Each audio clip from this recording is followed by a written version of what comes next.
Okay, तो अब हम ट्रोपोस्फेरिक पोल्यूशन जो है पढ़ चुके हैं। अब हम स्ट्रेटोस्फेरिक पोल्यूशन पढ़ेंगे। बेसिकली मेरा जो प्रीवियस पीडीएफ था उसमें डिस्प्ले का थोड़ा इशू हो रहा था, तो मैंने दोबारा से अच्छे से इसको हाईलाइट कर रखा है। तो आपको टेंशन नहीं लेनी है, क्योंकि जो कंबाइंड पीडीएफ है ना वो आपको टेलीग्राम में फ्री में मिल जाएगा, ठीक है ना। I will provide. So start करते हैं। अब ये जो चीज़ है हम बहुत बार पढ़ चुके हैं, ओजोन की जो बातें हैं। अब हम देखेंगे कि ओजोन बनते कैसे। एक डायनामिक इक्विलिब्रियम होता है वहाँ पे, ठीक है। ओजोन स्ट्रेटोस्फीयर में जो ओजोन लेयर होता है वहाँ पे तो कैसे होता है। अब देखो, ओजोन जो होता है वो स्ट्रेटोस्फीयर का एक प्रोडक्ट है जो कि यूवी रेडिएशन से बनती है। जब भी यूवी रेडिएशन जो ऑक्सीजन मॉलिक्यूल के ऊपर जब पड़ता है ना, तो क्या होता है, नेसेंट ऑक्सीजन बनता है। और ये नेसेंट ऑक्सीजन जब ऑक्सीजन के साथ रिएक्ट करेगा तो क्या होगा, ओजोन बनेगा, है ना। अब यहाँ पे आप देखो कि एक ये जो साइन दिया हुआ है, ठीक है, ये इक्विलिब्रियम का साइन आपको दिख रहा है, तो थोड़ा जूम करते हैं। ये रहा वो इक्विलिब्रियम का साइन, है ना। तो ठीक है, अब ये इक्विलिब्रियम क्यों बोला गया है, क्योंकि ये ओजोन जो है ना वो थर्मोडाइनामिकली बहुत अनस्टेबल है। तो ये क्या होता है, रिएक्शन दोबारा ये ऑक्सीजन एंड नेसेंट ऑक्सीजन में कन्वर्ट भी हो सकता है, ठीक है। तो एक डायनामिक इक्विलिब्रियम वहाँ पे एग्जिस्ट करती है प्रोडक्शन एंड डिकम्पोजिशन के बीच की अवस्था, ठीक। अब हमें क्या पता है, ये जो प्रोटेक्टिव ओजोन लेयर है उसमें हर दिन डिप्लीशन हो रहा है, कम होता जा रहा है। और उसके लिए जो मेन रिस्पॉन्सिबल चीज़ है वो क्या है, CFC क्लोरोफ्लोरोकार्बन, जो कि एक केमिकल है, मैनमेड केमिकल है ना। वो इंडस्ट्री से बनते हैं। जैसे कि इसकी अगर सोर्स की बात करें तो रेफ्रिजरेटर है, एयर कंडीशनर है, ठीक है। और भी है, जैसे कि यहाँ पे प्लास्टिक फोम जो है, प्लास्टिक फोम का जो प्रोडक्शन है, इलेक्ट्रॉनिक इंडस्ट्री, वहाँ से भी ये गैस जो है इसका एमिशन होता रहता है, ठीक है ना। अब CFC जो है उसके बारे में अगर हम थोड़ा बात करें तो इसको फेरॉन के नाम से भी जाना जाता है। ये नॉन रिएक्टिव गैस है, नॉन फ्लेमेबल है, नॉन टॉक्सिक ऑर्गेनिक मॉलिक्यूल है। नॉन रिएक्टिव का मतलब पता है आपको, रिएक्शन इजीली नहीं करता। नॉन फ्लेमेबल का क्या मतलब है, इजीली ये जलता नहीं है, एंड नॉन टॉक्सिक है, ठीक। अब पढ़ते हैं कि रिएक्शंस के बारे में। ये जो CFCs है ये करते क्या है, ये जो क्लोरोफ्लोरोकार्बन है वो एटमॉस्फेयर में जो नॉर्मल गैसेस होते हैं ना, जैसे कि N2 हो गए, O2 हो गई, ये जो नॉर्मल गैसेस होते हैं इनके साथ मिक्स करते हैं एंड स्ट्रेटोस्फीयर तक पहुँचते हैं, ठीक है, जहाँ पे ओजोन लेयर है। तो अब रिएक्शन आप देख लो, ठीक है। ये जो ये जो आपको दिख रहा है ये एक टाइप का CFC है। CFC भी बहुत टाइप के हो सकते हैं। फिरॉन्स आप पढ़ोगे ऑर्गेनिक में भी, ठीक है, हेलो एल्केन में, तो उसका टेंशन मत लो, आपको पता चलेगा कि मोलिकुलर फॉर्मूला वगैरह कैसे लिखते हैं। तो यहाँ पे एक एग्जांपल है, इसको आप देख लो, CF2Cl2, है ना। यहाँ पे जब UV रेडिएशन पड़ता है तो क्या होता है, एक क्लोरीन रेडिकल बनता है और एक ये बनता है। तो रेडिकल के बारे में सबको पता होगा कि मान लो कोई बॉन्ड ब्रेक होता है एंड जो इलेक्ट्रॉन है उसका अगर इक्वल डिस्ट्रीब्यूशन होता है तो रेडिकल बनते हैं, ठीक है। जैसे कि इस रिएक्शन में A और B दो रेडिकल है, वैसे ही यहाँ पे एक रेडिकल बन जाता है, ठीक।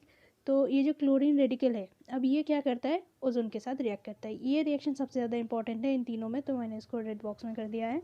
तो यहाँ पे क्या बनता है, एक तो ऑक्सीजन मॉलिक्यूल बनता है और एक क्या बनता है, क्लोरीन मोनोऑक्साइड। बेसिकली एक क्लोरीन और एक ऑक्सीजन, तो क्लोरीन मोनोऑक्साइड बनता है, ठीक है। तो अब ये दोबारा क्या करता है, ऑक्सीजन जो नेसेंट ऑक्सीजन है उसके साथ रिएक्शन करके फिर से एक क्लोरीन रेडिकल बनाता है और एक ऑक्सीजन बनाता है। तो होता क्या है, ये जो क्लोरीन रेडिकल था वो दोबारा फाइनल रिएक्शन में बनता है, और ये जो बीच की रिएक्शन है वो रिपीट होती रहती है। तो ऐसे ही ओजोन का जो लेयर है वो डिप्लेशन चलता रहता है एंड ओजोन लेयर धीरे धीरे पतली होती रहती है, ठीक है ना। तो यही हमने पढ़ा है, यहाँ पर रिजेनरेट होता है ये रिएक्शन, ये फिर से एंड ब्रेक डाउन करते हैं, होगी ये चीज़। अब ओजोन होल पे आ जाए। देखो यार, 1988 में अंटर जो अमेरिका के जो साइंटिस्ट थे उन्होंने वर्क किया अंटार्कटिका में जो ओजोन होल है उसके ऊपर, एंड उन्होंने कुछ चीज़ें मतलब ओजोन होल बनने की क्या रीज़न हो सकते हैं उनके ऊपर उन्होंने रिसर्च किया और उनको कुछ चीज़ें पता चली। जैसे कि आप देखो कि बहुत सारे रिएक्शन दिए हुए हैं, पर इनमें एक ख़ास बात यह है कि समर में जो रीज़न होता है ओजोन होल का, विंटर में कुछ अलग चलता है, ठीक है। दो अलग अलग प्रोसेस होते हैं एंड पूरे साल आप स्प्रिंग में भी देखोगे कुछ अलग चीज़ हो रही है। तो इसको हम थोड़ा डिटेल में करते हैं। देखो क्या लिखा गया है, समर सीजन में क्या होता है, नाइट्रोजन डाइऑक्साइड एंड मीथेन आपस में रिएक्ट करते हैं क्लोरीन मोनोऑक्साइड के साथ जो यहाँ पे बन रहा था, है ना। तो ये रिएक्शन है फोर्थ का, क्लोरीन मोनोऑक्साइड उसके साथ नाइट्रोजन डाइऑक्साइड रिएक्शन करके ये चीज़ बना रही है, ठीक है। ये जो है समर में हो रही है। एंड विंटर में क्या हो रहा है, विंटर पे एक स्पेशल टाइप की क्लाउड बनती है, क्लाउड, ठीक है। जैसे कि वाटर होता है ना, वाटर, तो वाटर एक सॉल्वेंट की तरह काम करता है ना, रिएक्शन में वो एक सॉल्वेंट की तरह काम करता है। वैसे ही ये विंटर पे जो क्लाउड बनता है अंटार्कटिका के ऊपर, वो एक सरफेस की तरह काम करता है जहाँ पे रिएक्शन चलती रहती है, ठीक है, रिएक्शन होता रहता है। तो ये जो क्लाउड है उसका एक स्पेशल नाम भी है जिसको हम पोलर स्ट्रेटोस्फेरिक क्लाउड नाम से जानते हैं, ठीक। तो अब ये क्या करेगी, एक सरफेस प्रोवाइड करेगी। ये जो बना हमारा क्लोरीन नाइट्रेट जो बना, ये अब वाटर के साथ रिएक्शन करेगी and HOCl, hypochlorous acid and nitric acid बनाएगी, ठीक। तो हम नेक्स्ट पेज में आते हैं एंड ये HCl के साथ भी रिएक्शन कर लेती है, जैसे कि आप देख सकते हो यहाँ पे, है ना, और HNO3 और Cl2 बनाएगी। ओके, अब नेक्स्ट पेज में आते हैं।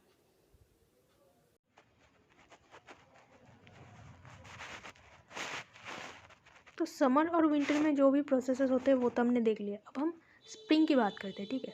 स्प्रिंग में जब सनलाइट आएगी तो क्या होगा, ये जो HOCl है, HOCl वो ब्रेक हो जाएगा, ठीक है। HOCl ब्रेक हो जाएगा, एक तो OH और एक क्लोराइड रेडिकल में, ठीक है। अब जो क्लोराइड रेडिकल है वो तो आपको पता है क्या करेगा, ठीक है। ये क्लोराइड रेडिकल हो गया, ये ओजोन को ब्रेक कर देगा ClO में एंड एक ऑक्सीजन मॉलिक्यूल में। ये रिएक्शन बहुत इंपॉर्टेंट है, हमने थोड़ी देर पहले पढ़ा था, ये रहा वो रिएक्शन, ठीक है।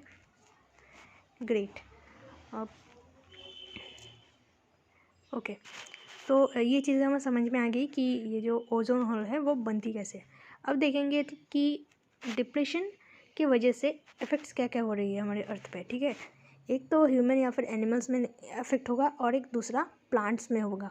तो आप देखो ह्यूमन में क्या क्या इफेक्ट होते हैं। एक तो एजिंग हो जाती है स्किन की, कैटरेक्ट या फिर सनबर्न, स्किन कैंसर हो सकती है, ठीक है। फाइटोप्लैंक्टन में भी डैमेज हो सकती है एंड फिश की जो प्रोडक्टिविटी है वो भी कम हो सकती है।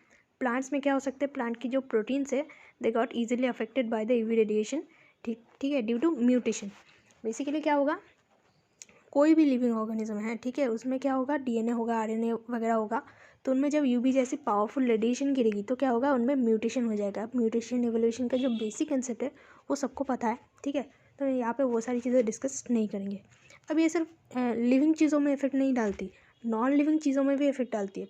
कैसे, वो आप देखो, जैसे कि पेंट हो गए, फाइबर हो गए, उनका जो कलर होता है उसको ब्राइटनेस जो है उसको डिक्रीज़ कर देती है, ठीक है, cause them fade faster, right.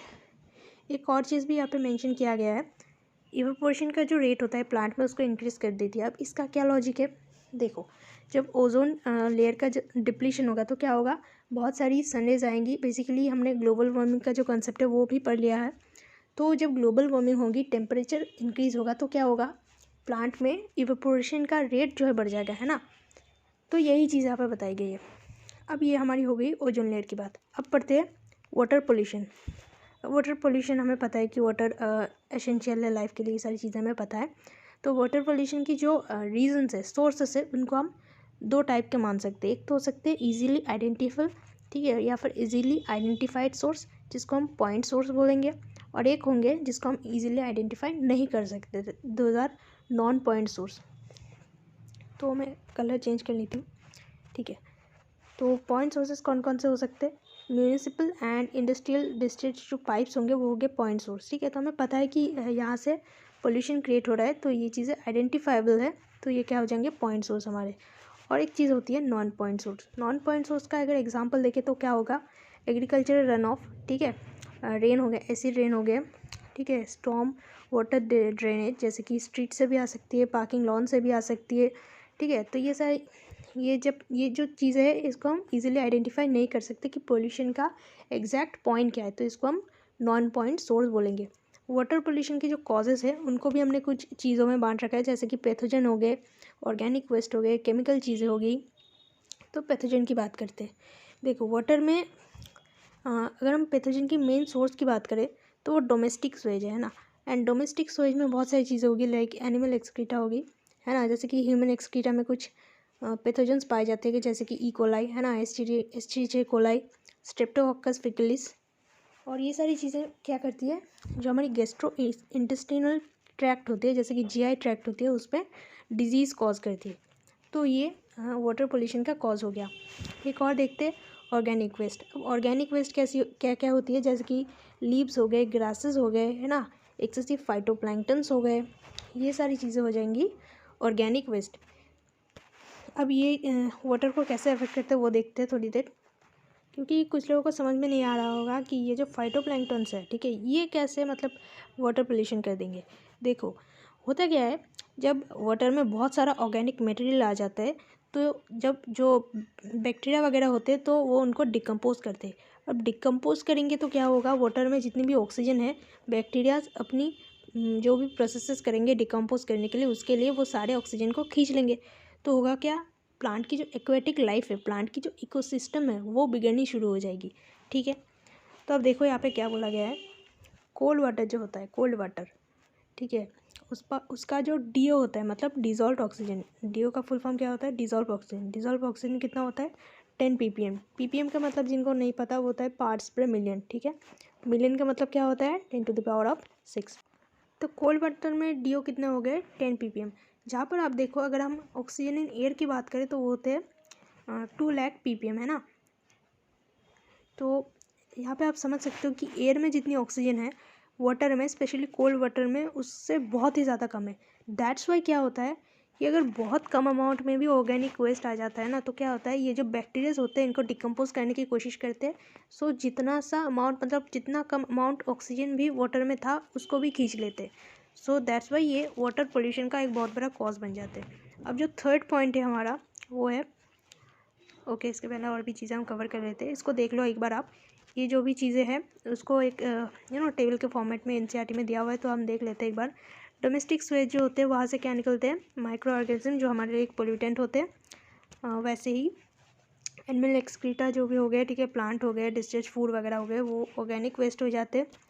Industry होते हैं, केमिकल फैक्ट्रीज होते हैं, वहाँ से टॉक्सिक हेवी मेटल्स निकलते हैं, जैसे कि लेड वगैरह हो गया, है ना, लेड हो गया, मर्क्यूरी हो गई, तो ये सारी चीज़ें हैवी मेटल्स हो जाती है। फिर यहाँ पे आप देखो, सॉइल इरोजन की वजह से एग्रीकल्चर में या फिर स्ट्रिप माइनिंग के टाइम पे, ठीक है, स्ट्रिप माइनिंग का मतलब क्या होता है, कोई भी लैंडस्केप है उसकी जो अपर सरफेस है, ठीक है, उसको अगर हम डिगिंग करते हैं तो जो अपर सरफेस होता है तो वहाँ पे क्या हो जाता है, सेडिमेंट्स निकलते हैं, तो वो भी एक टाइप का पोल्यूटेंट्स है। हम प्लांट्स को जो इंसेक्ट से बचाने के लिए क्या यूज़ करते हैं, पेस्टिसाइड। तो वो एयर के थ्रू अगर फैल जाता है और कभी ना कभी वो वाटर में मिक्स हो जाए तो वो भी एक पोल्यूटेंट ही बन जाता है।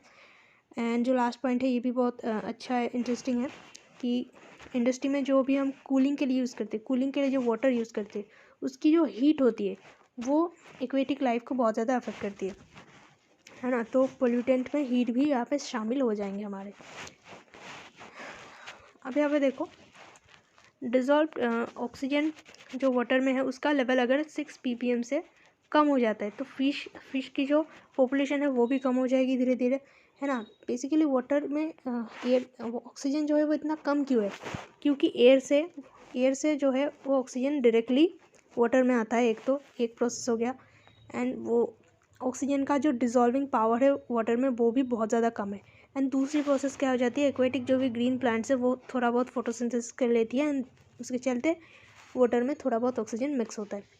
पर वो जो प्लांट्स है वो भी रात को रेस्पिरेशन करेगी एंड वो ऑक्सीजन को टेक बैक कर लेगी, है ना। तो ऑक्सीजन का जो अमाउंट है पानी में वो बहुत कम होता है, यही यहाँ पे बताने की कोशिश की गई है। एंड दूसरी जो चीज़ मैंने आपको बताई, पहले एक्सप्लेन मैंने आपको कर दिया है कि एनारोबिक बैक्टीरिया जो होते हैं वो ब्रेक डाउन कर देते हैं वेस्ट को, दैट्स वाई फाउल स्मेल वगैरह भी आते हैं। पर यहाँ पे एक इंपॉर्टेंट चीज़ है, हमने अभी तक नहीं पढ़ी वो चीज़, ठीक है, जो कि BOD होता है। BOD का जो ये आपको याद रखना होगा, ठीक है ना, कभी भी आ सकता है बोर्ड में, तो आपको ये चीज़ याद रखनी होगी। BOD की डेफिनेशन क्या बोल रहा है NCERT में, the amount of oxygen required by bacteria to break down the organic matter present in certain volume of sample of water. इसका क्या मतलब है, वाटर में आप मान लो कोई भी ऑर्गेनिक मैटर है, ठीक है, कुछ स्पेसिफिक अमाउंट ऑर्गेनिक मैटर है, उसको तोड़ने के लिए, उसको डिकम्पोज करने के लिए बैक्टीरिया को जितना अमाउंट ऑक्सीजन चाहिए होगा वो ही होगा ऑक्सीजन की डिमांड, है ना, बायोकेमिकल ऑक्सीजन डिमांड, राइट। तो BOD हमने पढ़ लिया। BOD की जो अमाउंट दी हुई है वो आप देख लो। जो प्योर वाटर होता है उसके लिए या फिर जो क्लीन वाटर होगा उसके लिए 5 ppm की कम BOD हो तो सही है, और अगर जो हाईली पोल्यूटेड वाटर होते हैं उसमें 70 ppm तक भी BOD आ जाती है। तो BOD को देख करके हम पोल्यूशन समझ सकते हैं। बेसिकली अगर हम रिलेशन समझना चाहें तो BOD ऐसा कुछ होगा, ठीक है। जब पोल्यूशन बढ़ेगा तो BOD भी बढ़ेगी, या फिर जो BOD बढ़ा हुआ दिखोगे तो आपको समझ में आना चाहिए कि ये वाटर पोल्यूटेड है, राइट। अब केमिकल पोल्यूटेंट्स के बारे में पढ़ते हैं। जैसे कि इसके बारे में हमने थोड़ा थोड़ा पढ़ रखा है कि ये जो हैवी मेटल्स होते हैं जैसे कि कैडमियम हो गए, मर्क्यूरी हो गए, निकल हो गए, ये केमिकल पोल्यूटेंट्स होते हैं, ठीक है। ये एंड यहाँ पे कुछ डिजीज है, यहाँ पे NCERT में नहीं दिया हुआ है, बट आई होप कि आपको पता होगा। जैसे कि मर्क्यूरी है, ठीक है, उसके लिए क्या होता है, मिनामोटो डिजीज़ होता है ना। तो वैसे ही आप इनके बारे में थोड़ा थोड़ा चीज़ें आपको जानना चाहिए, राइट। तो ये जो चीज़ होती है ह्यूमंस के लिए बहुत डेंजरस होती है। क्यों? क्योंकि ह्यूमंस की जो एक्सक्रीटरी सिस्टम है उसके थ्रू ये बाहर नहीं निकलती, तो ये बॉडी में धीरे धीरे स्टोर होते रहते हैं। एंड बॉडी के जो वाइटल ऑर्गन्स होते हैं जैसे कि किडनी हो गए, CNS हो गए, है ना, लिवर हो गए, उनको ये डैमेज करते रहते हैं। अब एक एसिड है जैसे कि कुछ एसिड लाइक सल्फ्यूरिक एसिड हो गए, जिनके सोर्सेज कुछ भी हो सकते हैं, चाहे वो माइन ड्रेनेज से हो, ठीक है, अब कोई इंडस्ट्री से हो। एंड कुछ सॉल्ट्स होते हैं जिनको हम यूज़ करते हैं स्नो को पिघलने के लिए, है ना। जैसे कि सोडियम हो गए, कैल्शियम क्लोराइड हो गए, इनको हम कोल्ड जो क्लाइमेट्स होते हैं वहाँ पे स्नो या फिर आइस को मेल्ट करने के लिए यूज़ करते हैं। तो ये चीज़ भी क्या होता है, वाटर के साथ मिक्स हो जाती है, वाटर सोल्यूबल होती है ये सारी चीज़ें, ये तो हमें पता ही है। एंड धीरे धीरे ये भी केमिकल पोल्यूटेंट्स की तरह ट्रीट करते हैं। अब जो नेक्स्ट चीज़ है, देखो ऑर्गेनिक जो पोल्यूटेंट्स होते हैं उनमें एक बहुत ख़ास चीज़ है यहाँ पे दी गई है, PCBs, ठीक है। तो इसके बारे में पढ़ेंगे। पहले ये देख लो, जैसे कि बड़े बड़े ओशंस होते हैं वहाँ पे जो मेजर कॉज होता है, ठीक है, वाटर पोल्यूशन का, दैट इज़ पेट्रोलियम प्रोडक्ट्स। जैसे कि ये चीज़ हमने बहुत बार सुन रखी हो, major oil spills in ocean, ठीक है। बहुत बार क्या होता है कि जितने भी बड़े बड़े जहाज़ होते हैं, ठीक है, कभी कभी पेट्रोलियम का लीक हो जाता है वहाँ से, एंड जो कि ओशन के लिए एक बहुत बड़ा खतरा हो सकता है ना। तो उस केस में अभी हमने कुछ चीज़ें डेवलप कर ली है, जैसे कि कुछ बैक्टीरियाज है, ठीक है, कुछ पर्टिकुलर स्ट्रेन के बैक्टीरियाज है जैसे कि सीडोमोनास पिटूरा हो गए, ठीक है। तो इन चीज़ों के बारे में बायो स्टूडेंट्स को पता होगा, ठीक है, जो नॉन बायो स्टूडेंट्स उनको नहीं पता होगा, बट स्टिल आई थिंक आपको जानना चाहिए। तो वो सारी बैक्टीरियाज को हम यूज़ करते हैं, है ना। बट ये अभी भी एक मेजर कॉज है पोल्यूशन का, वाटर पोल्यूशन का, ठीक है। इसके सिवा अगर हम बात करें, पेस्टिसाइड्स हो गए बहुत सारे जो भी स्प्रे से निकलती है, एंड कुछ वेरियस इंडस्ट्रियल केमिकल्स हो गए जैसे कि PCB हो गए, है ना, फिजिकल बाय नहीं है, पॉलीक्लोरिनेटेड बाइफिनाइल्स है, राइट। तो ये भी चीज़ें पोल्यूटेंट्स के काम करते हैं। बेसिकली इनको हम यूज़ क्यों करते हैं, क्लींजिंग सॉल्वेंट की तरह, एज अ क्लींजिंग सॉल्वेंट, या फिर डिटर्जेंट हो गए, फर्टिलाइज़र हो गए। एंड ये चीज़ें कार्सिनोजेनिक भी है, वैसे हमारी PCB भी कार्सिनोजेनिक है ना, तो आपको याद रह जाएगी ये चीज़ें। तो अब जो डिटर्जेंट्स है इनको हम दो चीज़ों में बांट सकते हैं, एक तो हो जाए बायोडिग्रेडेबल एंड एक हो जाएंगे नॉन बायोडिग्रेडेबल। अब अगर बायोडिग्रेडेबल होंगे तो फिर भी वो लोग प्रॉब्लम क्रिएट करेंगे। वो कैसे, देखो, अगर कोई चीज़ बायोडिग्रेडेबल होगी तो क्या होगा, बैक्टीरिया वहाँ पे ग्रो करेंगे, है ना, उस चीज़ को डिकम्पोज करने के लिए। तो बैक्टीरिया वहाँ पे जल्दी से जल्दी ग्रो करेगी, एंड ऑक्सीजन जितनी भी होगी वहाँ की वो तो रिमूव होती रहेगी। तो लैक ऑफ ऑक्सीजन के कारण क्या होगा, वहाँ के जो फिशेस है, एक्वेटिक जो भी लाइफ है वो मारी जानी शुरू होगी, है ना। एंड जो फर्टिलाइज़र है, जो भी फर्टिलाइज़र हम यूज़ करते हैं उनमें एक बहुत अच्छा एक कंटेंट होता है फॉस्फेट कंटेंट। एंड ये फॉस्फेट कंटेंट जो होता है वो प्लांट्स जैसे कि एल्गी, फंजी हो गए, इनकी ग्रोथ के लिए, इनके मेटाबॉलिज्म के लिए एक बहुत अच्छा न्यूट्रिएंट होता है। तो जब भी हम कोई फर्टिलाइज़र यूज़ करेंगे जहाँ पे कि फॉस्फेट कंटेंट हो, तो वो चीज़ें जब वाटर में मिक्स होगी तो वहाँ पे एल्गी की ग्रोथ होनी शुरू हो जाएगी तेज़ी से। एंड अगर एल्गी की ग्रोथ होगी तो क्या हो जाएगी, जो वाटर बॉडी है वो एनाएरोबिक कंडीशन में चली जाएगी, क्योंकि ऑक्सीजन का जो अमाउंट है वो कम होता चलेगा, जिसके चलते जो एक्वेटिक लाइफ है वो ख़राब होती चली जाएगी, जो कि हमने पहले भी ऑलरेडी पढ़ चुके हैं हम, ठीक है ना। तो यहाँ पे एक और चीज़ दी गई है, दैट इज़ यूट्रोफिकेशन। ये एक बहुत इंपॉर्टेंट बायोलॉजिकल टर्म है। यूट्रोफिकेशन होता क्या है, जब ये सारी फॉस्फेट वगैरह चीज़ें वाटर बॉडी में धीरे धीरे एक्मुलेट होना शुरू करती है, तो ये एल्गी जैसी प्लांट्स ग्रोथ होनी शुरू करती है। तो इसके चलते क्या होगा, वाटर बॉडीज़ की जो अपर पार्ट होगी वहाँ पे डेंस प्लांट पॉपुलेशन देखी जाएगी। प्लांट का मतलब एल्गी, फंजी हो गए, ये सारे प्लांट्स की पॉपुलेशन बढ़ती चली जाएगी, एंड जो एनिमल लाइफ है वो उसको खतरा होता चला जाएगा। तो इसी चीज़ को हम यूट्रोफिकेशन बोलते हैं, राइट। तो यहाँ तक हमें समझ में आ गया। अब यहाँ पे एनसीईआरटी में कुछ इंटरनेशनल स्टैंडर्ड्स के बारे में बताया गया है, ठीक है। जितने भी पोल्यूटेंट्स है उनका कुछ लिमिट होता है ना, उसके ऊपर अगर वो वाटर में प्रेजेंट हो तो हार्मफुल हो सकती है। तो वो चीज़ आपको लग सकता है कि इम्पोर्टेंट नहीं है, पर आप देखना कि कभी ना कभी यहाँ से क्वेश्चन पूछे जा चुके हैं, ठीक है ना। तो जैसे कि फ्लोराइड की अगर हम बात करें तो फ्लोराइड की डेफिशिएंसी हो अगर वाटर में तो वो हार्मफुल होता है इंसानों के लिए, है ना। जैसे कि टूथ डीके हो गया यहाँ पे, ठीक है ना। तो क्या होता है कि सोल्यूबल जो फ्लोराइड्स होते हैं उनको कभी कभी हमें ऐड करना पड़ता है ड्रिंकिंग वाटर में, ताकि उनकी जो कंसनट्रेशन है वो 1 ppm तक हो जाए, ठीक है ना। एंड अगर हम फ्लोराइड की बात करें दांतों पे क्या इफेक्ट होता है उसका, तो फ्लोराइड हमारे दांतों में एक चीज़ होती है जो आपको पता होगा, एनिमल होता है ना, बॉडी का एक हार्डेस्ट पार्ट। तो एनिमल को ये और भी ज़्यादा हार्ड बना देता है। कैसे? ये जो हाइड्रोक्सी एपेटाइट हमारे दांतों के एनामल में होता है इसको फ्लोर एपेटाइट में कन्वर्ट कर देती है। बेसिकली यहाँ पे जो फॉर्मूलेज है, ठीक है ना, वो आपको याद नहीं करने, वो आपको नहीं पूछे जाएंगे। बस आप ये नाम याद कर लो कि हाइड्रोक्सी एपेटाइट जो होते हैं वो चेंज हो जाते हैं फ्लोर एपेटाइट में, राइट। तो ये चीज़ हो गई। एंड फ्लोराइड की जो कंसनट्रेशन है अगर वो 2 ppm, ठीक है ना, 2 ppm से अगर ज़्यादा हो गई तो ये ब्राउन मोल्डिंग ऑफ ट्रीट भी कर सकते हैं। तो इसका जो है आप गूगल पे इसको सर्च कर सकते हो, ठीक है। इसका आप इमेज देख सकते हो अगर आपको इंटरेस्ट है तो। एंड अगर 10 ppm से ज़्यादा हो गए तो क्या होंगे, बोन्स एंड टीथ को बहुत ज़्यादा अफेक्ट करेंगे। स्पेशली ये चीज़ आपको राजस्थान के कई जगहों में देखने को मिल जाएंगी। अब लेड की बात करते हैं। जब भी हम वाटर ट्रांसपोर्टेशन में लेड की यूज़ करते हैं तो वहाँ पे हमारी ड्रिंकिंग वाटर में ख़तरा हो सकता है। जैसे कि लेड का जो अपर लिमिट बताया गया है, ठीक है, वो कितना है 50 ppb। अब ppm तो पार्ट्स पर मिलियन है, ppb क्या हो जाएंगे हमारे पार्ट्स पर बिलियन। अब लेड जो है वो क्या क्या चीज़ कर सकती है, जैसे कि अगर 50 से ज़्यादा हो गया तो क्या करेंगे, किडनी हो गया, लीवर हो गया एंड रिप्रोडक्टिव सिस्टम हो गया, इनको डैमेज करेंगे। उसके बाद पढ़ते हैं सल्फेट्स के बारे में। सल्फेट्स की जो लिमिट दी गई है वो है 500 ppm। अगर उससे ज़्यादा हो गए तो क्या होगा, लैक्सेटिव इफेक्ट होगा बॉडी में, है ना। अगर मॉडरेट लेवल में हो तो ये ज़्यादा हार्मफुल नहीं होगी हमारे लिए। नाइट्रेट्स की अगर बात करें, नाइट्रेट्स की जो मैक्सिमम लिमिट होती है वो होती है 50 ppm। एंड नाइट्रेट्स के कारण ड्रिंकिंग वाटर में अगर नाइट्रेट ज़्यादा हो जाए तो कुछ एक डिजीज़ क्रिएट करते हैं जिसको हम ब्लू बेबी सिंड्रोम के नाम से जानते हैं। एंड इसका अगर एक और नाम है जो कि है मिथेनोग्लोबिनीमिया।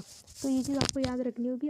एंड और भी कुछ अदर मेटल्स के बारे में दिया गया है, पर उनका जो कंसनट्रेशन है वो आपको पूछा शायद नहीं जाएगा, बट आप अपने नॉलेज के लिए पता जान सकते हो कि देख सकते हो ये जो भी टेबल आपको दी हुई है कि कौन सी चीज़ कितना होना चाहिए ड्रिंकिंग वाटर में, है ना।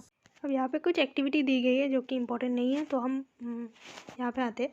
देखो, इंडिया एक ऐसी कंट्री है जो कि एग्रीकल्चर बेस्ड है, इकोनॉमी है उसकी, ठीक है ना। तो हमें सॉइल पोल्यूशन के बारे में पूरी नॉलेज होनी चाहिए। अब सॉइल पोल्यूशन की अगर हम सोर्सेज की बात करें तो इंसेक्टिसाइड, पेस्टिसाइड एंड हर्बिसाइड, ये 3 जो चीज़ें होते हैं वो मेन कॉज होते हैं सॉइल पोल्यूशन के। अब पहले पढ़ते हैं पेस्टिसाइड्स के बारे में। देखो, वर्ल्ड वॉर 2 जो था उसके पहले तक हम नेचुरली ऑकरिंग कुछ केमिकल्स होते थे उनको यूज़ करते थे एज अ पेस्टिसाइड, ठीक है ना। जैसे कि निकोटिन हो गए, ठीक है, जो भी तंबाकू प्लांट से मिलता था हमें, है ना, तो उसको हम यूज़ करते थे क्रॉप फील्ड्स वगैरह में as a pest controlling agent और पेस्टिसाइड, ठीक है। पर वर्ल्ड वॉर 2 के बाद में डीडीटी इन्वेंट हुआ। अब डीडीटी हमें क्या देखा गया कि डीडीटी मलेरिया या फिर इंसेक्ट बॉर्न जितने भी डिजीज़ होते हैं उनसे हमें प्रोटेक्ट करिए। तो डीडीटी को उसके बाद एग्रीकल्चर जो भी फील्ड है उनमें भी यूज़ कर लिया गया कुछ चीज़ों को कंट्रोल करने के लिए, जैसे कि इंसेक्ट हो गए, रोडेंट्स हो गए, वीड्स हो गए, ठीक है। हालांकि अभी की अगर हम बात करें तो अभी डीडीटी को जो है बैन कर दिया गया है उसकी एडवर्स इफेक्ट्स के लिए। तो हमें अगर कोई पूछे कि पेस्टिसाइड होता क्या है, पेस्टिसाइड क्या होता है, ये सिंथेटिक टॉक्सिक केमिकल्स होते हैं जिनका ऑब्वियसली इकोलॉजी में ख़राब असर होता है, ठीक है।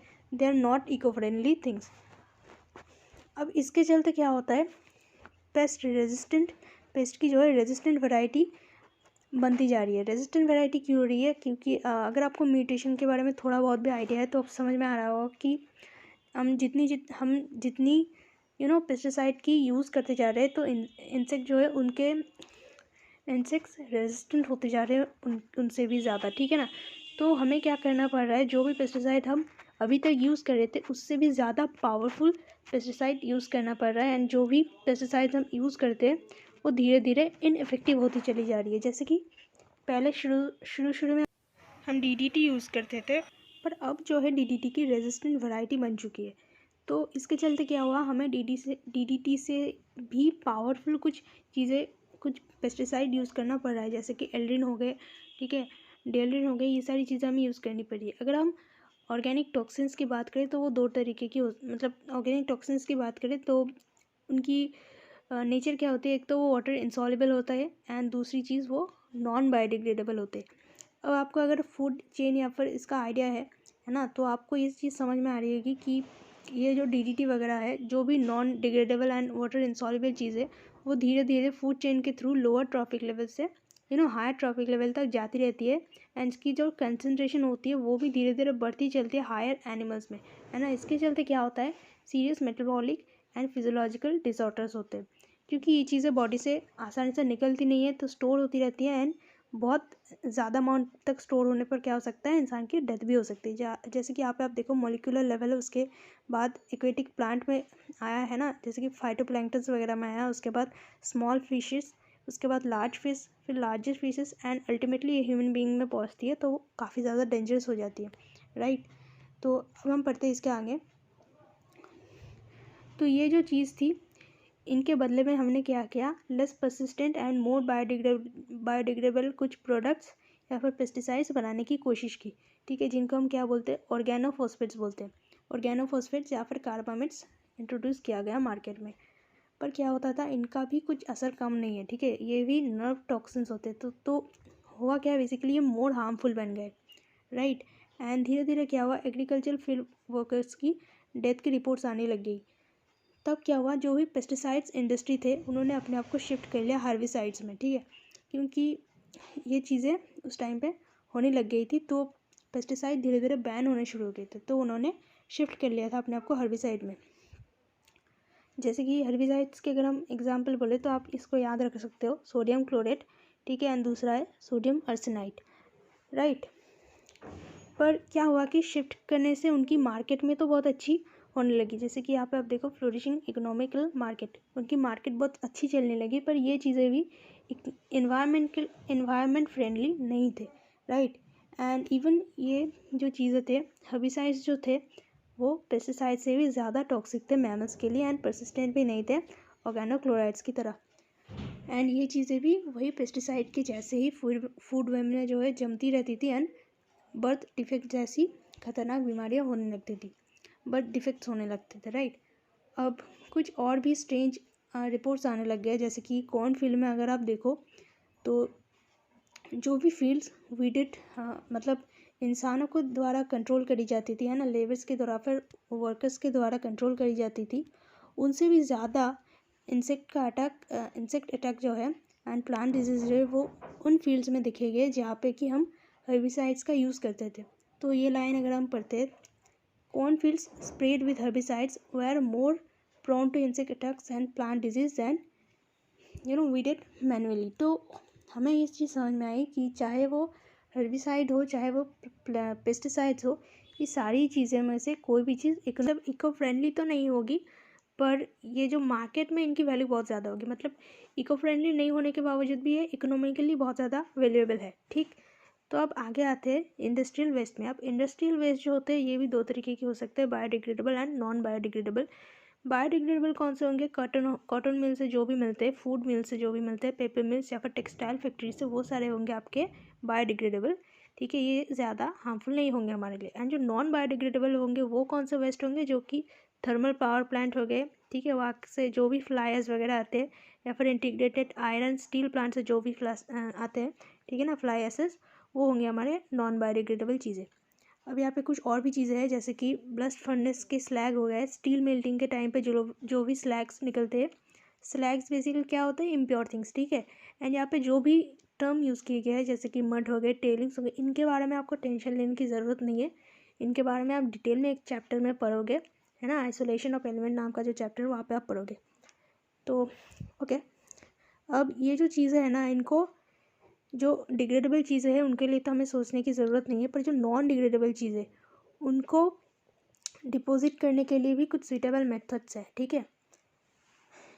स्पेशली अभी हमने कुछ न्यू इनोवेशंस की है, ठीक है, जिसके चलते जो वेस्ट मटेरियल्स है उनका भी हम अच्छे से यूज़ कर पाए। जैसे कि एक बहुत अच्छा एग्जांपल दिया हुआ है एनसीईआरटी में, सीमेंट जैसे कि जो स्टील इंडस्ट्री होती है वहाँ से जो भी फ्लाई ऐश वगैरह निकलते हैं ना, उसको हम सीमेंट इंडस्ट्रीज़ में यूज़ कर लेते हैं, तो जो वेस्ट थी वह वेस्ट नहीं रही, है ना। तो नेक्स्ट चीज़ है कि जितने भी टॉक्सिक वेस्ट होते हैं उनको हम जला देते हैं, ठीक है ना। कंट्रोल इंसिनरेशन कर देते हैं, मतलब कि एक ऐसा मान लो एक ओपन डस्टबिन है नेचर में, ठीक है ना, वहाँ पे जितने भी फैक्ट्री की गार्बेज वगैरह है उनको हम ओपन में जला देते हैं, बर्न कर देते हैं, इसको बोलते हैं कंट्रोल इंसिनरेशन। तो अब नेक्स्ट चीज़ होती है, क्या बोल रहा है एनसीईआरटी में, do you know about waste recycling. तो हमने आपने यूट्यूब में भी बहुत सारी ऐसी चीज़ें देखी होगी कि बेस्ट फ्रॉम द वेस्ट, है ना, क्राफ्टिंग वगैरह। तो हम इकोसिस्टम में भी वैसी कुछ चीज़ें कर रहे हैं, जैसे कि जो एग्जांपल्स दिए हुए हैं यहाँ पे। फर्स्ट एग्जांपल क्या बोल रहा है, जैसे कि प्लास्टिक वेस्ट हो गया, वहाँ से जो भी फ्यूल निकलते हैं उनकी हाई ऑक्टेन रेटिंग होते हैं, एंड इनको हम क्या बोलते हैं, ग्रीन फ्यूल। इनमें जो है लेड भी नहीं होता है, ठीक है ना। ऑक्टेन रेटिंग का मतलब क्या है, आप ये समझ लो कि जिस भी फ्यूल की ऑक्टेन रेटिंग अच्छा मतलब ज़्यादा होती है, उसकी क्वालिटी भी अच्छी होती है। अब लेड का क्या मतलब है, देखो हमने चैप्टर के इनिशियल्स में भी पढ़ा है कि जो भी ऑटोमोबाइल्स होते हैं उनमें हम पहले के ज़माने पे लेडेड पेट्रोल्स यूज़ करते थे, जो कि इको फ्रेंडली नहीं हुआ करती थी, है ना। तो ये जो भी हमने फ्यूल बनाया है ग्रीन फ्यूल, उसमें लेड होता ही नहीं है पहले से, तो ये हमारे लिए यूज़फुल हो जाएगा। नेक्स्ट जो एग्जांपल दिया हुआ है वो है क्लोथ का, ठीक है ना, और इसको बहुत जल्दी ग्लोबल टेक्सटाइल मार्केट में भी अवेलेबल कर दिया जाएगा। बेसिकली जो रिसाइकल्ड प्लास्टिक होते हैं उनसे ये क्लोथ्स बनते हैं। नेक्स्ट चीज़ है जो कि इंडिया में पावर कट बहुत होता है ना, तो हमने क्या किया, गार्बेज से इलेक्ट्रिसिटी बनाने की एक बेहतरीन कोशिश करी गई, जिसको बायोगैस बोलते हैं। बायोगैस में बेसिकली होता क्या है, जितनी भी वेस्टेज है ना, जैसे कि फेरस मेटल हो गए, प्लास्टिक, ग्लास, पेपर हो गए, इनको हम पानी के साथ मिलाते हैं एक बड़ी सी टैंक में, और वहाँ पे हम कुछ बैक्टीरियाज की यूज़ करते हैं जो मीथेन प्रोड्यूस करते हैं, मीथेन गैस। तो उन बैक्टीरियाज को क्या बोलेंगे, मिथानोजेंस, है ना। वो जो बैक्टीरिया होते हैं वो इन चीज़ों को डिग्रेड कर देते हैं, एंड उससे क्या होता है, इलेक्ट्रिसिटी प्रोड्यूस होती है, एंड जो बाकी के रिमेनिंग प्रोडक्ट्स होते हैं उससे हम मैन्योर बना लेते हैं।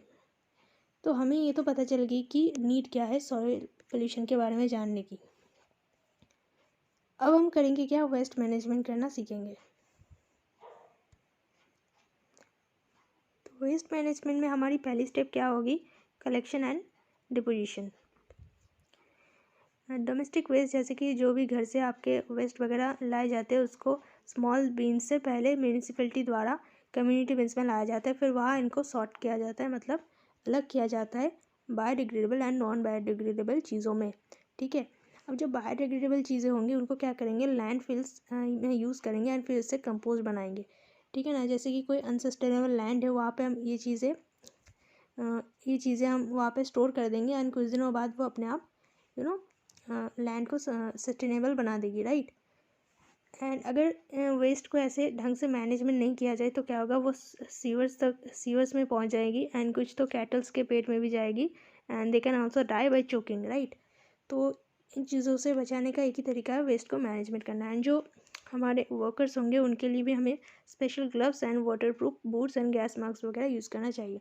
इसके ऊपर बहुत अच्छी अच्छी डॉक्यूमेंट्रीज है यूट्यूब में, जो कि आप देख सकते हो टाइम में। तो ठीक है, इसके बाद हम पढ़ेंगे ग्रीन केमिस्ट्री, ठीक है। देखो इंडिया में जब फूड रिवोल्यूशन चालू हुआ था, बेसिकली जो ग्रीन रिवोल्यूशन के नाम से जाना जाता है, उस टाइम क्या हुआ था, हमारी जो फूड थी उसकी जो क्वांटिटी थी वो 3 गुना बढ़ गई थी, 3 गुना बढ़ गई थी। एंड उसके बाद फर्टिलाइज़र एंड पेस्टिसाइड्स के यूज़ के दौरान वो चीज़ और भी ज़्यादा बढ़ चुकी थी। पर हुआ क्या, धीरे धीरे हमने इन पेस्टिसाइड्स एंड फर्टिलाइज़र का ओवर यूज़ करना स्टार्ट कर दिया, जिसके चलते हमारी सॉइल की जो क्वालिटी थी वो ख़राब होने लग गई। तो यहाँ पे क्वेश्चन आता है, तो फिर हम क्या कर सकते हैं, ये जो डेवलपमेंट हो रही है हमारी, है ना, तो उसको रोक दे क्या, नहीं, डेवलपमेंट तो हम नहीं रोक सकते। तो उसके लिए क्या करना होगा, साइंस की यूज़ करनी पड़ेगी, है ना। साइंस की जो भी नई टेक्नोलॉजी है उनको यूज़ करना पड़ेगा इस तरीके से, ताकि हमारी नेचर को भी कोई हार्म ना हो, एंड ये जो डेवलपमेंट प्रोसेस चल रही है वो भी ना रुके, राइट। तो ग्रीन केमिस्ट्री यहाँ पे रोल प्ले करती है। यहाँ पे क्या दिया गया है, आप देखो, green chemistry is a way of thinking and is about utilizing the existing knowledge and principles of chemistry and other sciences to reduce the adverse impact on environment. बहुत अच्छे से लिखा गया है। तो ग्रीन केमिस्ट्री का मकसद क्या है, मिनिमम पोल्यूशन करके, है ना, जो भी बाय प्रोडक्ट्स वगैरह बनेंगे किसी भी रिएक्शन के, उनको गेनफुली मतलब ढंग से यूज़ कर लेना, है ना। तो ये जो प्रोसेसेस होंगे ये जो है हमारे एनवायरनमेंट के लिए अनफ्रेंडली, मतलब अनफ्रेंडली भी नहीं होंगे, एंड इससे बहुत सारे कॉस्ट भी कॉस्ट बचेंगे। जैसे कि अगर आप वेस्ट चीज़ों से कुछ चीज़ें बनाते हो तो उससे आपका जो खर्चा है वो भी कम होता जाएगा, राइट। तो इस चीज़ों में हम कुछ ऑर्गेनिक सॉल्वेंट्स का यूज़ लेते हैं, जैसे कि बेंजीन हो गया, टेलुइन हो गया, है ना, कार्बन टेट्राक्लोराइड हो गया। ये सारी चीज़ें क्या होती है, बहुत टॉक्सिक होती है, तो इनको यूज़ करते टाइम हमें केयरफुल भी होना पड़ेगा। अब यहाँ पे जो चीज़ दी गई है, ये केमिस्ट्री में यार जो भी रिएक्शंस होते हैं उनमें कुछ चीज़ें कॉमन हैं, जैसे कि एक तो है रिएक्टेंट, दूसरा है अटैकिंग रिएजेंट, एंड तीसरा क्या है, मीडियम। एंड उसके सिवा अगर एक्सटर्नल फैक्टर्स की बात करें तो वो हो जाएंगे टेम्परेचर, प्रेशर एंड कैटलिस्ट। तो यही चीज़ें रिएक्शन में काम आती है।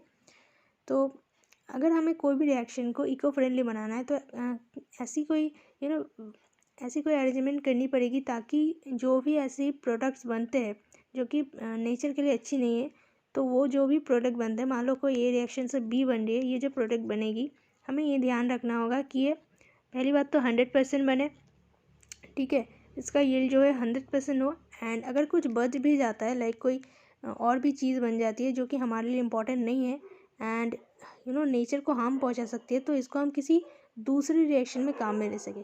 तो जिनको समझ में नहीं आया उनके लिए मैं ये पैराग्राफ पढ़ने वाली हूँ, तो आप ध्यान से सुनो। During synthesis we should care that the starting materials that can be converted into the end products yield 100%, and optimum condition भी हमें उनको देना पड़ेगा ताकि रिएक्शन एकदम 100% अच्छी तरीके से हो, ठीक है। एंड जो एक्वस मीडियम है, हमें ऐसी एक्वस मीडियम यूज़ करनी पड़ेगी जिसकी स्पेसिफिक हीट जो है बहुत ज़्यादा हो एंड वोलेटिलिटी सबसे कम हो, ठीक है ना। तो इस केस में हम वाटर को यूज़ कर सकते हैं, एंड वाटर नॉन इन्फ्लेमेबल भी है, ठीक है, कॉस्ट इफेक्टिव भी है। तो ये सारी चीज़ें सही मतलब हमें यूज़ करनी चाहिए, ग्रीन केमिस्ट्री ये बोलती है। अब यहाँ पे 3 साइंटिस्ट के नाम दिया गया है, ठीक है, जैसे कि चौविन हो गए, रॉबर्ट ग्रुप्स हो गए, एंड रिचर्ड स्क्रॉक हुए। इन्होंने क्या किया था, बेसिकली जो भी हैज़ार्डस वेस्ट आते हैं, है ना, रिएक्शन के दौरान, तो उनको रिड्यूस करने के लिए कुछ नई केमिकल्स का उन्होंने यूज़ किया था, कुछ नए मेथड्स का यूज़ किया था। जो नए मेथड्स इन्होंने यूज़ किए थे उनका नाम क्या है, मेटास्थेसिस मेथड। इनमें वो करते क्या थे, बेसिकली मॉलिक्यूल्स के अंदर जो भी एटम्स के ग्रुप होते थे ना, उनको रीअरेंज कर देते, जैसे कि हम पॉलीमर्स में करते हैं, है ना। तो यही चीज़ें यहाँ पर लिखी गई है, इंपॉर्टेंट नहीं है, बट स्टिल आप जान लो कि ग्रीन केमिस्ट्री में इनका जो रोल है, आप एक बार पढ़ लेना ये चीज़ें। अब हम हमारे डे टू डे लाइफ में ग्रीन केमिस्ट्री को कैसे यूज़ कर सकते हैं, वो यहाँ पे दिया गया है। तो पहली बात तो ड्राई क्लीनिंग ऑफ क्लोथ्स में हम इसको यूज़ कर सकते हैं।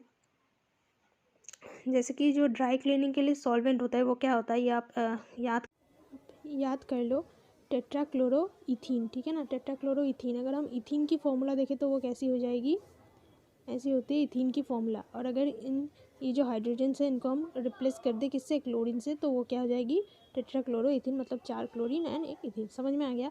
तो ये चीज़ जो है पहले सॉल्वेंट की तरह हम यूज़ करते थे ड्राई क्लीनिंग के लिए, पर ये सारी चीज़ें क्या होती थी, this was suspected as carcinogen, ठीक है, कैंसर प्रोड्यूस कर सकती थी। तो हमने मतलब अभी हमने इसको रिप्लेस कर दिया है लिक्विड कार्बन डाइऑक्साइड से, ठीक है। लिक्विड कार्बन डाइऑक्साइड के साथ थोड़ा सूटेबल डिटर्जेंट हम यूज़ करते हैं जिससे कि ड्राई क्लीनिंग अच्छी हो एंड उससे एनवायरनमेंट को भी लेस हार्म पहुंचता है, ठीक। अब अगर हम बात करें कि और कोई अगर चीज़ हम यूज़ करते हैं तो वो होता है हाइड्रोजन पेरोक्साइड, ठीक है। इससे क्या होगा, इससे वाटर का जो यूज़ है वो कम होता है, ठीक है। लॉन्ड्री वगैरह में हम क्या यूज़ करते हैं, हाइड्रोजन पेरोक्साइड। ये चीज़ हो गई। अब हम पढ़ेंगे कि पेपर की जो ब्लीचिंग होती है उस पर हम क्या चीज़ यूज़ करते हैं। देखो, पहले के ज़माने में हम क्या यूज़ करते थे, क्लोरीन गैस, ठीक है ना। सबको पता है कि क्लोरीन की जो ब्लीचिंग नेचर होती है वो सबको पता होगा, राइट। बट उससे नेचर को हम पहुंचता था, तो हमने क्या स्टार्ट कर दिया, हाइड्रोजन पेरोक्साइड को यूज़ करना स्टार्ट कर दिया कैटलिस्ट के साथ, ठीक है। तो इससे ब्लीचिंग बहुत जल्दी भी हो जाती थी, राइट। नेक्स्ट जो पॉइंट है वो है सिंथेसिस ऑफ केमिकल्स, ठीक है। यहाँ पे क्या बोला गया है कि इथेनॉल जो है, इथेनॉल को हम कॉमर्शियली यूज़ करते हैं आयोनिक कैटलिस्ट के साथ, जिससे कि इसका यील्ड जो होता है 90% हो जाता है, ठीक है। तो बेसिकली होता क्या है, हमने थोड़ी देर पहले एक पॉइंट में पढ़ा था कि अगर हम मतलब जो रिएक्शन होते हैं उनके जो प्रोडक्ट है, अगर हम उनसे 100% ईल्ड निकाल सकते हैं, ये रहा वो पॉइंट, 100% ईल्ड निकाल सकते हैं, तो क्या होगा कि जो बची कुची लेफ्ट चीज़ें बच जाती थी वो नहीं बचेगी एंड एनवायरनमेंट को नुकसान भी कम होगा, ठीक है। तो उससे वेस्ट मैनेजमेंट भी अच्छी तरीके से होगा। तो हमने क्या स्टार्ट कर दिया, ग्रीन केमिस्ट्री में कुछ ऐसे कैटलिस्ट यूज़ करने लग गए, ठीक है, जिसके चलते रिएक्शन की ईल्ड सबसे ज़्यादा हो ऐसे यहाँ पे आप देख सकते हो कि 90% ईल्ड हो रखा है। तो आपको याद क्या रखना होगा इन कैटलिस्ट, ये कैटलिस्ट क्या क्या होते हैं। एक तो हो गया पीडी पैलाडियम, ठीक है, इसके सिवा हो गया कॉपर इन वाटर, ठीक है। तो ये कैटलिस्ट आपको याद रखनी पड़ेगी। नेक्स्ट बस ये चैप्टर हमारा ख़त्म हो जाता है एंड यहाँ पे आपको कुछ बताया गया कि हमें एनवायरनमेंट को क्यों प्रोटेक्ट करना चाहिए एंड कैसे प्रोटेक्ट करना चाहिए, उसके बारे में हमें डेफिनेटली सोचना चाहिए। तो जैसे कि पेड़ पौधे हमें लगाना चाहिए, फर्टिलाइज़र की यूज़ जो है कम करनी चाहिए, प्लास्टिक कैरी बैग्स मार्केट में कम यूज़ करनी चाहिए। तो ये सारी चीज़ें हैं एंड ग्रीन केमिस्ट्री का जो कंसेप्ट है, ठीक है, उसको यूज़ करना चाहिए, है ना। साइंस की जो भी नई टेक्नोलॉजी है उसको हमें यूज़ करनी चाहिए, हमें वो सारी टेक्नोलॉजी, ठीक है।